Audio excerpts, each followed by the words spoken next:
नमस्कार दोस्तों, स्वागत है आपका स्टडी आईक्यू में। आज हम लोग एक बड़ा ही मजेदार डिस्कशन करने वाले हैं। पॉलिटिकल डिस्कशन है, यानी कि राजनीतिक डिस्कशन है, लेकिन अगर आप एग्जाम पर्सपेक्टिव से बात करना चाहते हैं तो you can understand the importance of opposition in any democracy. अगर आपको पॉलिटी पर्सपेक्टिव से इसको देखना है तो आप ऑपोजिशन की इंपॉर्टेंस क्या होती है, अगर आप पॉलिटिकल साइंस बैकग्राउंड से बिलोंग करते हो तो यहाँ पे काफी अच्छी एनालिसिस होगी regarding dynastic politics. So let's try to understand the role of opposition in Indian democracy. Specially we are going to talk from the perspective of Indian National Congress. आप यहाँ पे देख सकते हो, काफी इंटरेस्टिंग आर्टिकल था, एक opinion article by Ramachandra Guha, a prominent writer. Congress party's death wish by Ramachandra Guha. अब यहां से आपको समझ में आ रहा होगा कि ऑलरेडी ये काफी क्रिटिकल डिस्कशन होगा, यानी कि it is actually a scathing critic of the Indian National Congress. Let's try to understand what exactly Guha's ideas are. चलिए शुरू करते हैं discussion. Stay tuned with me to get this information. I am your friend Rahul Saigaonkar. You can follow me on the ID @RahulSai222। अगर आप UPSC civil service examination की तैयारी कर रहे हैं तो just go to the description of this particular video. आपको बहुत सारी डिटेल मिलेगी स्टडी आईक्यू कोर्सेज के बारे में। Do avail them. राइट, चलिए खबर के बारे में बात करते हैं। Why we are talking about all these things. देखिए, ऑलमोस्ट एक महीने से ज्यादा हो चुका है। 4 राज्यों में, एक यूनियन टेरिटरी में असेंबली इलेक्शंस थे, उसके रिजल्ट आए थे। In those results we saw that Congress it got a drubbing. आप देख सकते हो यहाँ पे, a test for Rahul Gandhi in which he failed. The Congress was drubbed in Kerala, in Bengal and in Assam also. अब this again boils down to the question कि is Congress declining?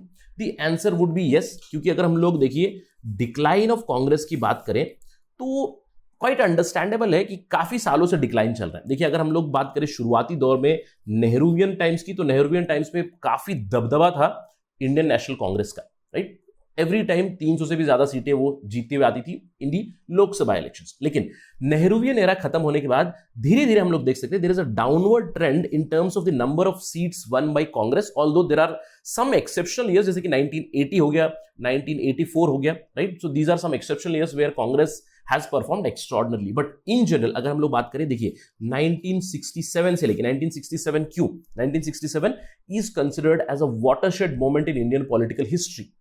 क्यों?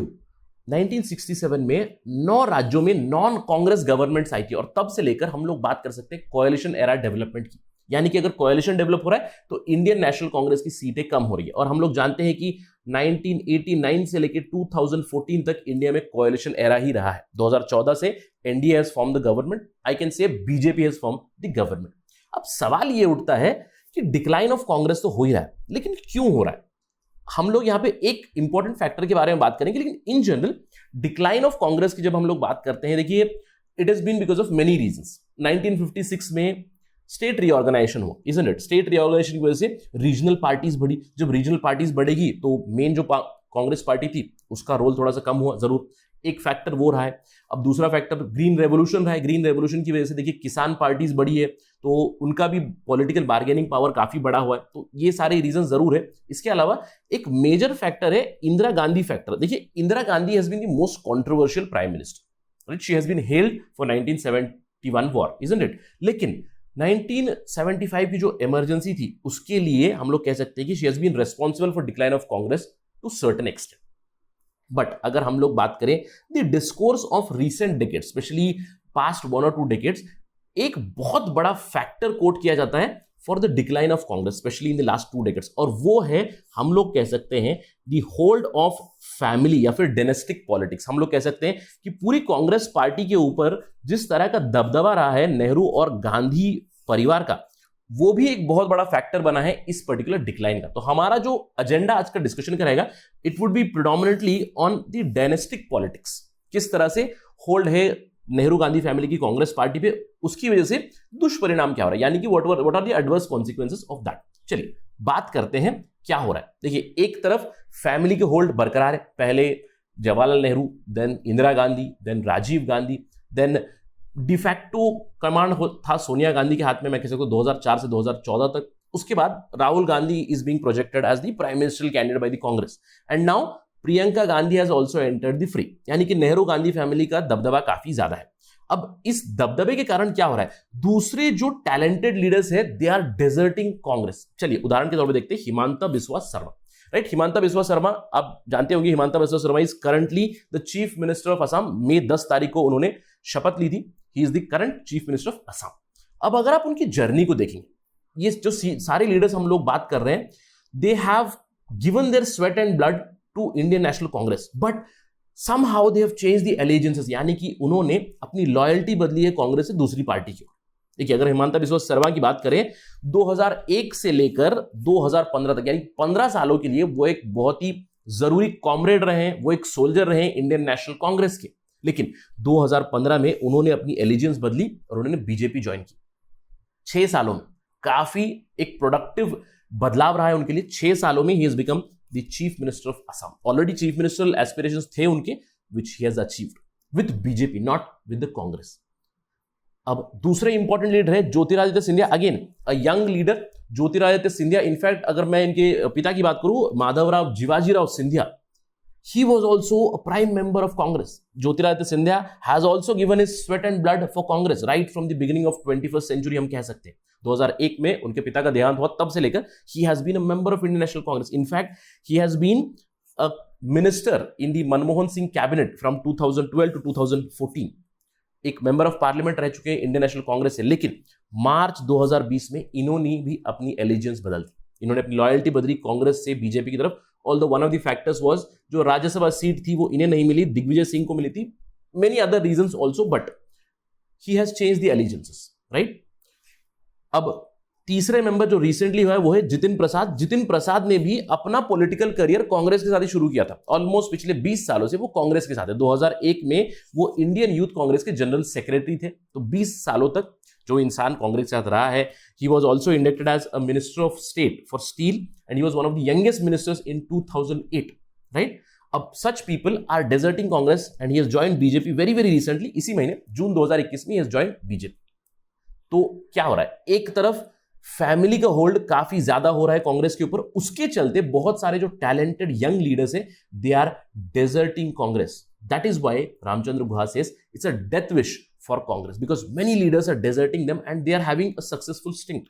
Right now हम लोगों ने बात की कुछ male members की, जो भी कुछ मेल कॉमरेड्स थे कांग्रेस के, they have deserted and they have gone to some other party and predominantly to BJP. एक और एग्जांपल लेते हैं एक महिला कैंडिडेट का। Now this is a classic example of a person working hard and rising in the ranks.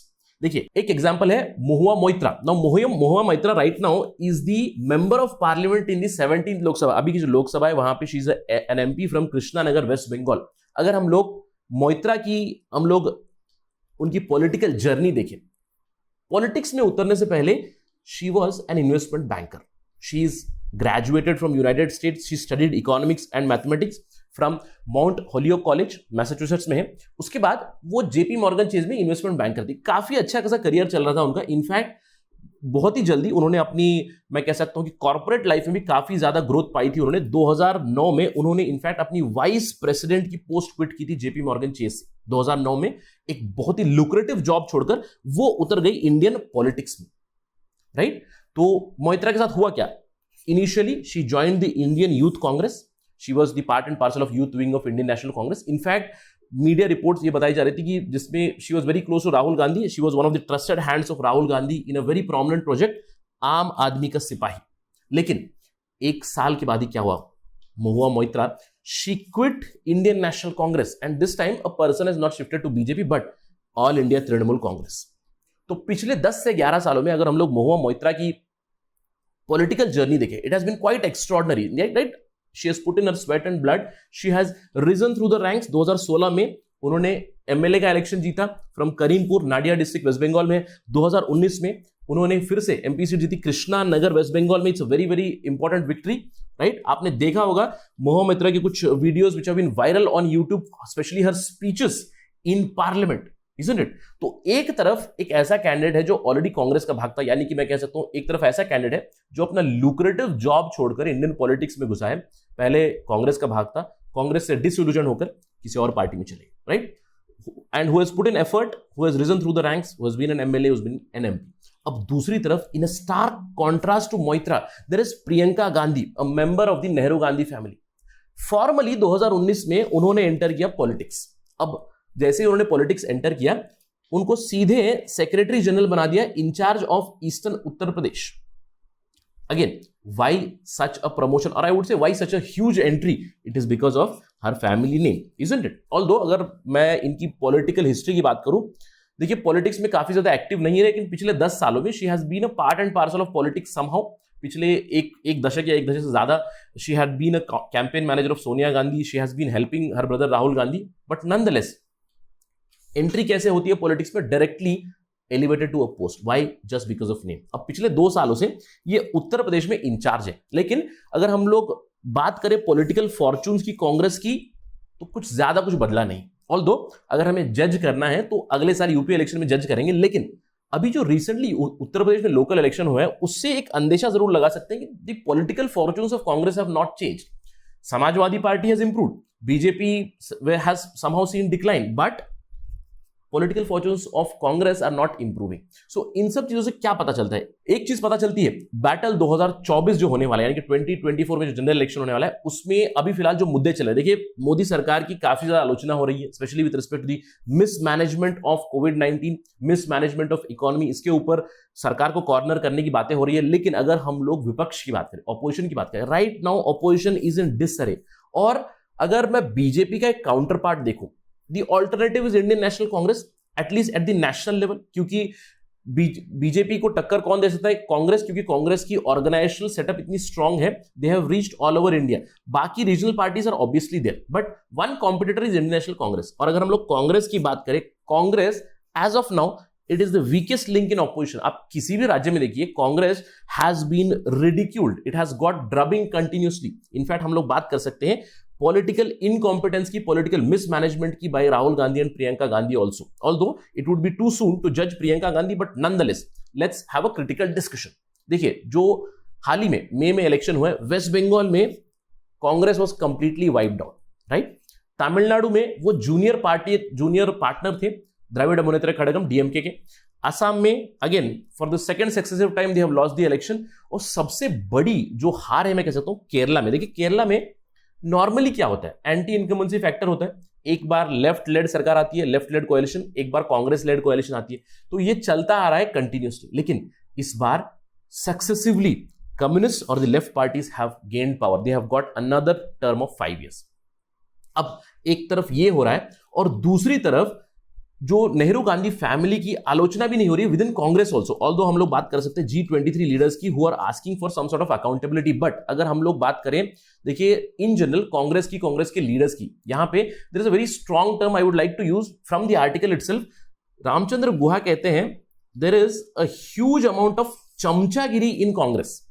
देखिए इसका एक उदाहरण देता हूं आपको। देखिए Salman Khurshid is a tall leader from Indian National Congress. हाल ही में मई 21 को राजीव गांधी के डेथ एनिवर्सरी पे उन्होंने एक ट्वीट किया। उन्होंने क्या ट्वीट किया? उन्होंने ट्वीट किया, once and the future king of democracy. एक तरफ राजीव गांधी की फोटो है, right, he was the prime minister, and the future king of democracy. देखिए कितनी आयरॉनिकल बात है। What is the irony here? एक तरफ आप लिखते हो डेमोक्रेसी और दूसरी तरफ आप लिखते हो king. What exactly is this? Now this is what is highlighted as chamchagiri by Ramachandra Guha. और वो कहते हैं कि नेहरू गांधी की फैमिली की जो पकड़ है इंडियन नेशनल कांग्रेस पे, it is majorly because of the blind followers who are there within Congress itself. और अगर ये चलता रहा, अगर यही होता रहा, तो हम लोग एक अंदेशा लगा सकते हैं what would be the battle 2024। If the battle 2024 is again between Narendra Modi one side and Rahul Gandhi on the other side as the prime ministerial candidates, then we already know what would be the result. Because right now Congress is the weakest link in the opposition. अगर हम लोग कांग्रेस की बात करें, देखिए अपने दम पे वो सरकार मोस्ट लाइकली नहीं बनाएंगे 2024 में, तो उनके पास विकल्प क्या रह जाता है? उनके पास विकल्प रह जाता है एक अलायंस का, एक कोएलिशन का। अब अगर हम लोग कोएलिशन पार्टनर्स की बात करें, देखिए कोएलिशन पार्टनर्स कौन बन सकते हैं? Trinamool Congress, Mamata Banerjee party, there is DMK from Tamil Nadu, there is Telangana Rashtra Samithi TRS from Telangana, we can talk about TDP from Andhra, Biju Janata Dal हम लोग बात कर सकते हैं, ओडिशा से हम लोग बात कर सकते हैं, probably Samajwadi party also, right, या फिर छोटी छोटी पार्टी जैसे JMM झारखंड मुक्ति मोर्चा है, तो ये सब पार्टी अलायंस में आ सकती है।